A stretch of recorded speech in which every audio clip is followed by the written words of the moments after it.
Hydra commissioner एवी रंगनाथ ने आज बोडुप्पल के सुद्दाकुंटा इलाके का दौरा किया, जहां मकामी रिहायशियों ने शिकायत की थी कि एचएमडीए और म्युनिसिपल अमला एफटीएल निशानात और हाइड्रा के नाम का इस्तेमाल करते हुए इन्हें धमका रहा है।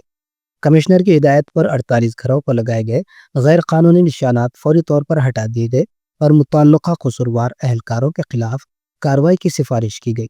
कमिश्नर एवी रंगनाथ ने वाज़ेह वार्निंग देते हुए कहा कि हाइड्रा के नाम पर कोई भी अफसर या शख्स खौफ या वसूली की कोशिश करता पाया गया तो इसके खिलाफ सख्त कार्रवाई की जाएगी। मकामी अफराद ने हाइड्रा कमिश्नर का शुक्रिया अदा किया और कई माह से जारी खौफ की कैफियत का खात्मा किया गया। బోడుపల్లిలో ప్రిలిమినరీ నోటిఫికేషన్ దాదాపు 10 సంవత్సరాల క్రితం అయింది. ఫైనల్ నోటిఫికేషన్ ఇంకా కాలేదు.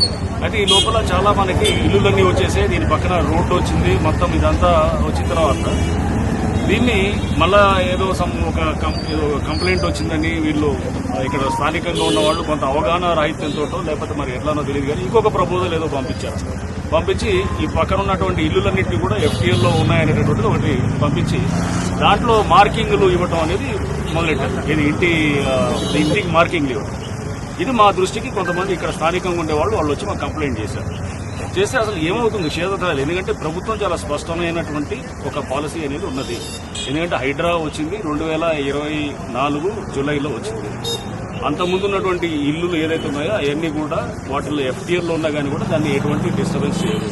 ఈ మార్కింగ్లు ఇవ్వటాలు ఇవన్నీ ఏమవుతుంది, అసలు ఏం జరుగుతుంది కింద క్షేత్రాలు తెలుసుకోవడానికి ఇక్కడికి వచ్చినప్పుడు ఇక్కడ అర్థమైంది ఏంటంటే వీళ్ళు కొంత కన్ఫ్యూజన్ తోటి అంటే అవగాహన లేకపోవడంతో ఎఫ్టీఎల్ దీన్ని ఎక్స్టెండ్ చేస్తూ దాంట్లో ఆల్రెడీ 35 ఏళ్ల క్రితం కట్టుకున్న ఇల్లుల్ని కూడా వాళ్ళు మార్క్ చేస్తూ ఈ చేసేటప్పుడు డెఫినెట్ గా కొంత డౌట్ వచ్చింది మనకి. ఎందుకంటే హైడ్రా పేరు చెప్పి వీళ్ళు కింద ఏమన్నా వసూల్లోకి తెరలేపుతున్నారా ఇది అనేటటువంటి డౌట్ తోటే నేను ఇక్కడికి రావడానికి వచ్చేసి దాన్ని చెక్ చేసినప్పుడు అది మార్కింగ్ ఇచ్చిన దాన్ని చూసిన తర్వాత అది ఎటువంటి పరిస్థితుల్లో అట్లా మార్కింగ్ చేయకూడదు అండ్ ఇల్లుల్ని చేయకూడదు. అండ్ మోర్ ఓవర్ ఎఫ్టీఎల్ అనేది పాత ప్రివెన్ నోటిఫికేషన్ ఏదైతే ఉందో చెరువుకి యువతలు ఉన్న దానికే లిమిట్ చేస్తారు.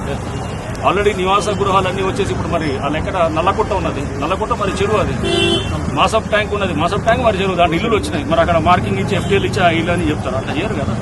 సో అది మనం కామన్ సెన్స్ తో వాడాలి. మనం వాడి ఎక్కడైతే ఖాళీగా ఉన్నదో అది వరకే మనం చెరువులకే మనం పరిగణ తీసుకుంటాం. కానీ అంతేగాని ఆల్రెడీ నివాస గృహాలన్నీ వచ్చిందని మనం ఎఫ్టీఎల్ కింద తీసుకొచ్చేసి అక్కడ అనవసరమైన భయాందోళనలు తీసుకురావటాలనేది అది అభిమతం కాదు, ప్రభుత్వ అభిమతం కాదు, హైడ్రా అభిమతం అంతకన్నా కాదు. సో ఇది క్లారిటీ.